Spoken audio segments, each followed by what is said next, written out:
Okay, we've been talking about poetry, now it's time to talk about fiction. Now, the main thing that we're going to address is narrative structure. Now, narrative structure applies to short stories, it applies to novels, and really in the end it applies to any and all narratives, which would include stage plays, screenplays. The biggest thing about the construction of narrative structure is that we have rules. We have rules about short stories, we have rules about novels, we have rules about narrative structure. This is quite different, by the way. Poetry, we don't know what's going on. Fiction, we're a little bit more in a safe territory. Okay, so with that, it was a little rambling. It's okay. Narrative structure. Somewhere in your past, you may have run into a discussion about narrative structure. You may have run into this big upside down pyramid that looks like this. Now, I took the liberty of creating props. Are you ready? Here it is. I'm going to hold it up so you can see it in a minute. Understand that I write like a second grader. Lucky you're in an online class, unless someone else watches this video. But you understand I write like a second grader. It's okay. Now, don't panic. Hang in there. I'm going to show you this. You may remember this. Do you remember this? There is the introduction, then you have the rising action to a climax. Then you have the falling action, and you may remember someone smart said, oh, it is called denouement. And then you get to a conclusion, okay? You may remember this. Some English teachers may still be telling you this. That's so you can pause and take a look at what I'm showing you here, okay? Now, you see this? Forget all about that, okay? Here's why. Visually, it does not represent what narrative structure really is. That was dramatic, wasn't it? See, you're hanging with me. Narrative structure is really a big upside down check mark. You getting all that?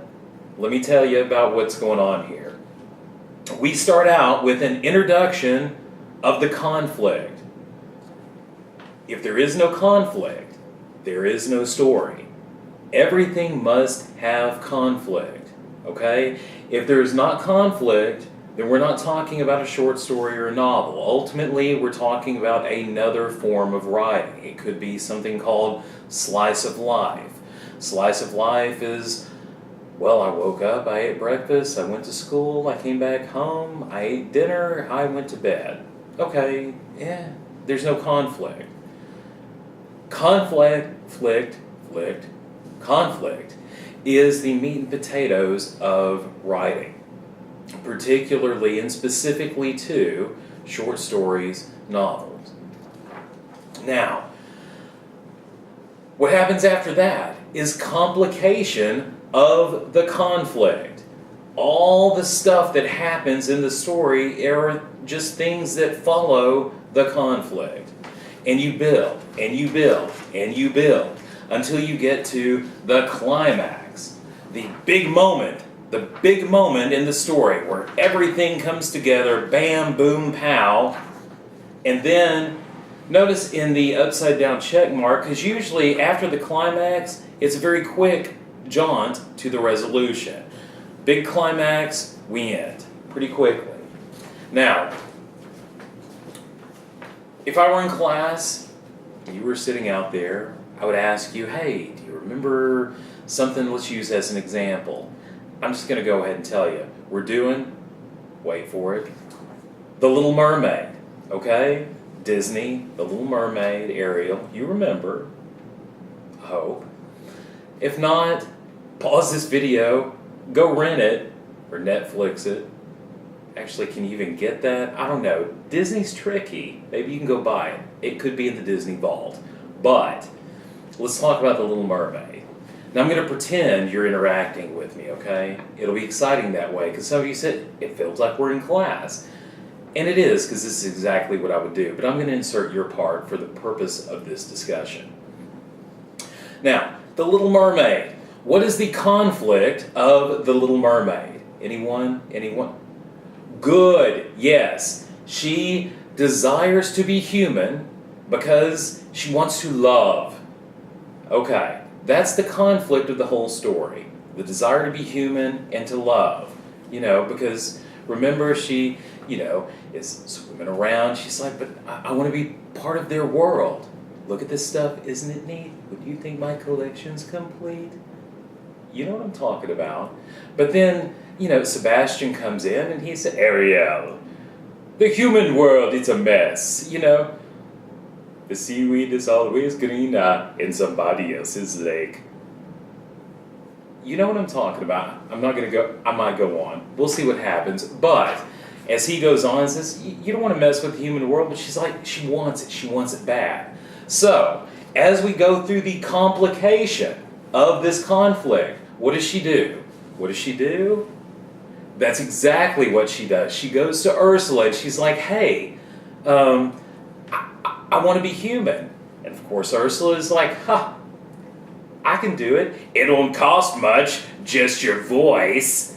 And then what happened? You remember. And then she says, here's the deal. You got 3 days.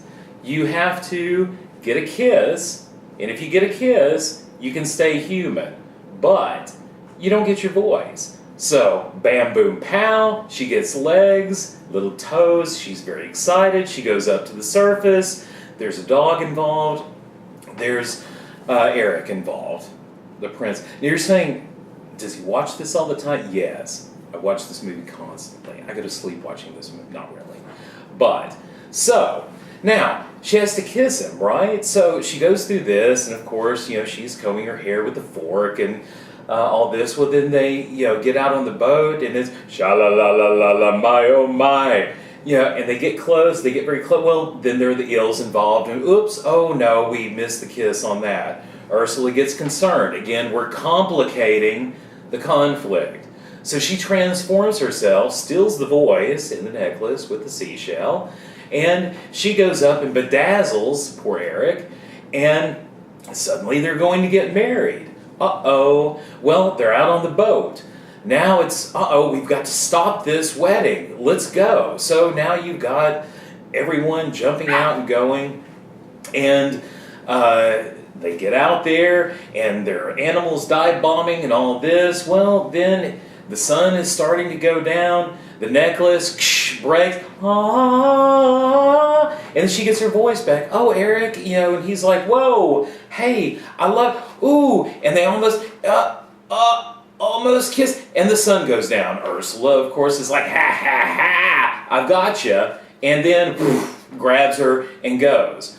Well, she gets all the power, she grows really big, and then in the big climax, we've been building up to this, he steers the ship, impales her, okay, the trident goes down, everyone transforms back to normal, it's all wonderful.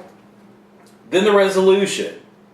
Now, if you're a parent, it's the most unlikely resolution ever, because why? Because the king decides, you know what? I will transform my daughter to being human and let her pursue her love. Fathers don't do that. Who are we kidding? He's like, yeah, no, he's human. You're staying down here. But in the resolution, ding, go, love, get married, everything's wonderful. There it is. Narrative structure. Now this follows, pick any movie. You can pick any movie. Rocky, any action movie. Die Hard. You remember Die Hard, right? Here's Bruce Willis. We're trapped in a building. There are bad guys. We must fight the bad guys. We don't have any shoes. We build up to the big climax where he confronts Severus Snape. He's the actor. And then boom, and then we have the resolution, which is one of those quick resolutions where, of course, one of the bad guys that we thought was dead is really not dead, and he comes up and boom, here we go. So, this is narrative structure, okay? You have to have this narrative structure. And again, let me emphasize, find a conflict, complicate that conflict, raise it to a climax, then resolution. If you are struggling to write, okay, what I always tell everyone is this. There are 3 ingredients to writing. Three ingredients to writing to get you rolling. You need a character, you need a conflict, you need a setting. If you have those 3 things, you can start rolling. Bob. Bob is a bagger at the Piggly Wiggly. The conflict. His fiancée, he's discovered, has been sleeping with the assistant manager at the Piggly Wiggly. Conflict. Setting. Well, let's say we start out the story in Bob's apartment. He wakes up that morning, and what happens next? I'm going to tell you, but I'm going to tell you this way. There are 4 things, 4 ingredients when you're talking about writing fiction, okay? Here they come. You can't read this, but I'm going to hold it up anyway. Do you see that? Action, description, dialogue, thought, and exposition. Now, let's break this down, and I'll use Bob as an example. Action. Bob wakes up to the buzz of his alarm and he slams his hand down on the snooze button. Action. See that? Bob, now let's do a little description. Bob rubs his bleary eyes and runs his fingers through his greasy black hair as he sits up at the edge of the bed. Now, we've worked a little description in with a little more action. I hate my life, Bob says out loud to no one. It's a little dialogue. He's not talking to anyone, but he's saying something. Now, Bob might then start to think, thought, exposition, to give us a little bit of the story. Bob remembered the revelation of the night before. He remembered sitting outside of the Piggly Wiggly in his car, knowing that his fiancée and the manager, the assistant manager, didn't know that he was out there.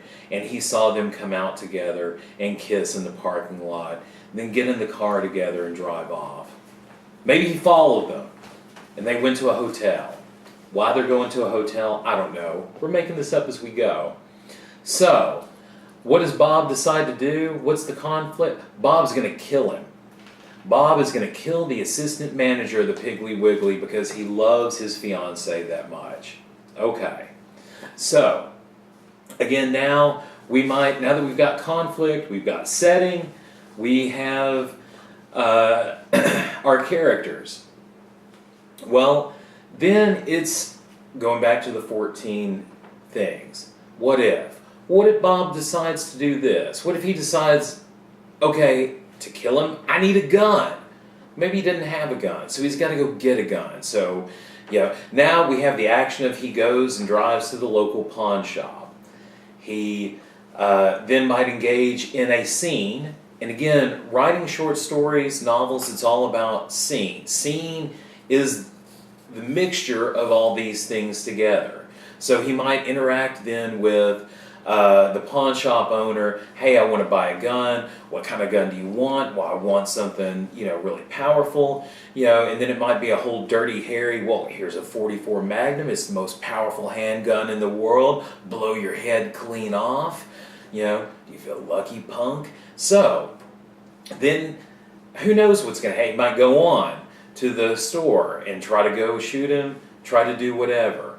Do you understand what I'm saying? These are the ingredients. So when you sit down to write, here's the narrative structure, upside down check mark, complicate those things, and it's a mixture of these ingredients. We'll talk more as we go.